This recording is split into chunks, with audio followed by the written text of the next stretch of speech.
What's up, everybody? Welcome back to another episode of Get Out and Ride. It is day 5 of Chicago to Houston, or what is now Houston to Chicago. I am back on the Natchez Trace Parkway and heading my way out of Jackson, Mississippi on the way up to Tupelo. It's a beautiful morning and it is hot. We started the morning over 90 degrees, and the 2 minutes that it took me to drive from the hotel parking lot to the gas station across the street, I was soaked in sweat. Not a big deal. Once I got moving, it's really not bad at all. Now that I'm moving, the air actually feels fantastic. So I hope it kind of stays that way and the humidity level stays a little bit lower. So I'm going to make a slight modification to today's trip plan. The original trip plan had me taking the trace up through Tupelo and continuing on all the way through Alabama and into Tennessee, and then going just west of Nashville and then up into Hopkinsville, Kentucky, where I plan to stay the night. So the minor issue with that is there are some severe storms that are forecast around the Nashville area and the Hopkinsville area. The good news is it looks like there won't be that issue just a little bit further west of those areas. So my current plan is I'm going to go ahead and stay on the trace right now up to Tupelo, and once I get towards that area, I'm going to reassess the weather, see what those forecasts look like then, because I've got a few hours to go until I get up there. And once I'm in Tupelo, I have the option of either staying on track and going the original route, or I can divert and go a little bit further west, a little bit more towards Memphis and then north. That should keep me out of all of those weather issues, which would be good. And I can just go ahead and enjoy the good weather. So these trips are kind of good for that. You know, it's a little bit different. When you take a car, you just sort of plow on through. It's normally down the interstate. Rain, sleet, snow, you just kind of keep on moving. Granted, you could do the same thing on a motorcycle and just go ahead and brave the storms and go right on through it. But you also don't have to. You know, I don't know yet just how severe those storms are going to get. I just know it's going to be thunderstorms in that area. And if I can avoid it, why not avoid it and stay in the good weather if I can? I had nothing specific that I needed to stop for. I wasn't going to Nashville proper. I was actually just passing to the west of it. So it really makes no difference once I'm that far north which direction I go. So I can be pretty flexible, and it doesn't change my time en route really at all. So the one thing that's been mentioned to me is some people have noticed I haven't made a ton of stops on this trip, outside of being in Houston for 4 days. And so that was kind of by design. This trip, because of the mileage that I was covering and the time that I had scheduled for it, I wasn't planning to stop every 100 miles and see the world's largest ball of yarn or any of that type of stuff. I was really just kind of all getting out riding and staying on the bike and doing my thing and having fun with the bike. And that's what I've done up until this point. And particularly now that I'm on like the Natchez, as you can see, there's not a whole lot going on here, which is exactly what I wanted. So I don't really plan on making a ton of those kind of stops on this trip. I will do future trips where I am going to do that, because I do enjoy doing it and seeing a lot of the cool stuff kind of on the side of the road and some of the interesting attractions. So that is going to be planned for the future, and those are usually timed a little bit differently. It just wasn't part of what I wanted to do with this specific trip, and it's worked out fine for me so far. Really, the only stops that I've made have been for fuel, and other than that, I've just been enjoying the bike and the scenery and kind of flying on by. And because my trip plan really didn't route me towards any of those things in particular to stop and see anyway. I really haven't passed any amazing attractions, but I have gone over some amazing motorcycle roads, which for this particular trip, that was more important to me. And so it's all really kind of about getting your priorities right for that particular trip. And so my next one, it may be one where I cover a little bit less distance every day, but I do stop a lot more and check out all the local attractions and that sort of stuff. So I'm going to go ahead and keep on trucking away down the Natchez, and I will check in with everybody later.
right, so I just rolled out of Tupelo, Mississippi and got fuel, and I also just got off the Natchez Trace.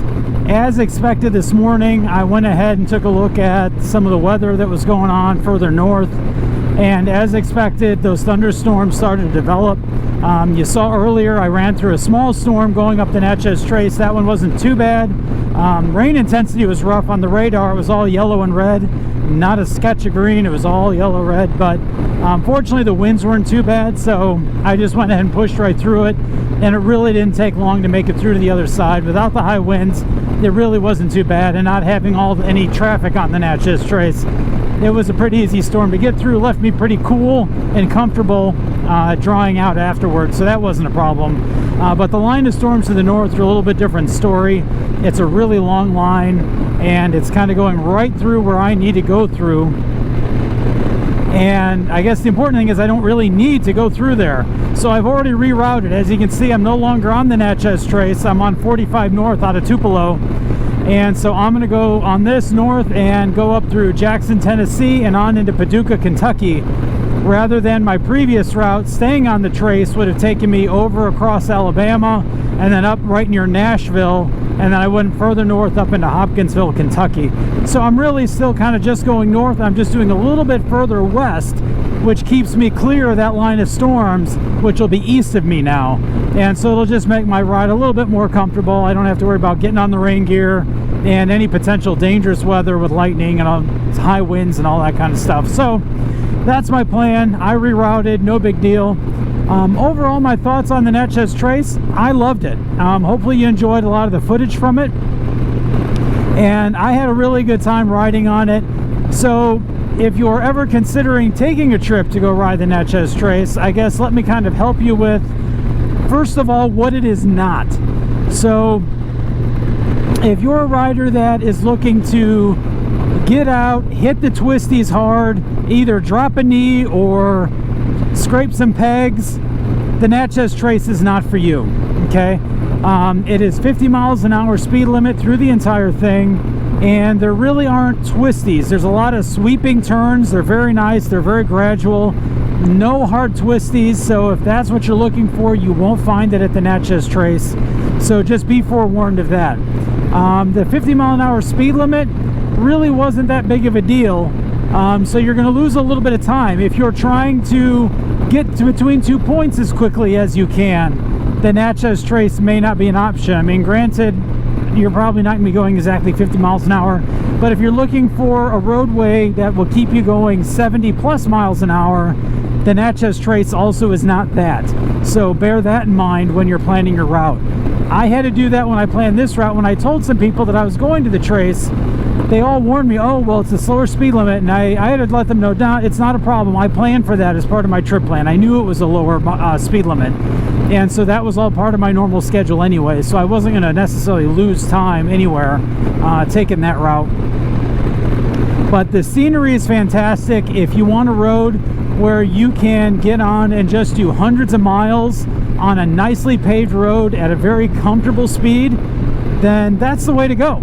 If you notice through almost all of my footage, except really when we kind of got through into the heavy rain, my windscreen was lowered all the way down, and that was great. I was able to keep my helmet open, windscreen down. I got tons of air, and there's plenty of tree cover. There's kind of a lot of areas that are covered with a tree canopy, and so that kind of keeps you out of the hot sun.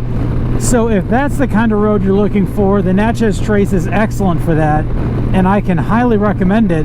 I'm kind of thinking now that I didn't get the northernmost point because of this reroute, this actually kind of leaves me open for another trip where I can come down and spend some time in Nashville and catch the northern part of the Natchez Trace and take it south now and pick up the portions of it that I missed on this trip.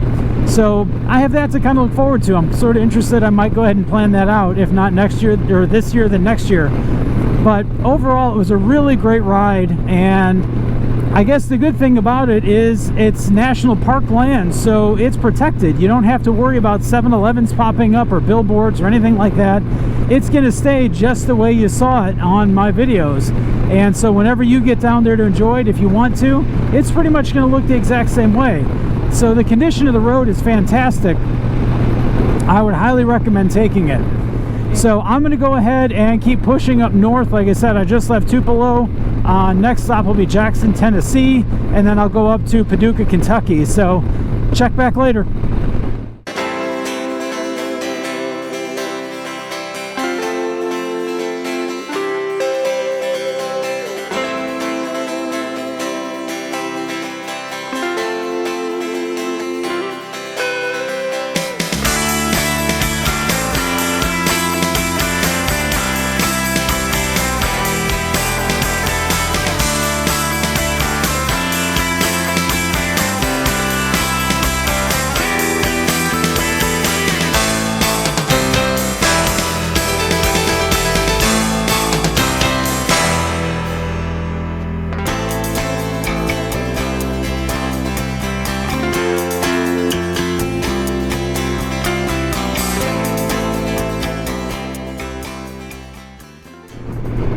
Alright everybody, looks like I'm going to go ahead and wrap up day 5 of this trip. Overall, another good day of riding. The reroute served its purpose. It kept those storms out to the east of me, and the other benefit of that is it kept a little bit lower humidity level since I was on the other side of that front. So it really made the upper 80s that I had today a whole lot more comfortable than the temperatures I've seen through other days of this trip. So that worked out really well. But it's been a great day, and tomorrow will be the last day of this trip and we'll wrap it up. As always, if you haven't yet, make sure you subscribe to the channel so that you can get keep up to date with my travels. And if you go ahead and click that bell icon, you'll also get notifications when the new videos post so you don't miss anything. And we'll be back tomorrow with another video. So until then, go ahead and take care, get out there and ride and be safe. See you guys.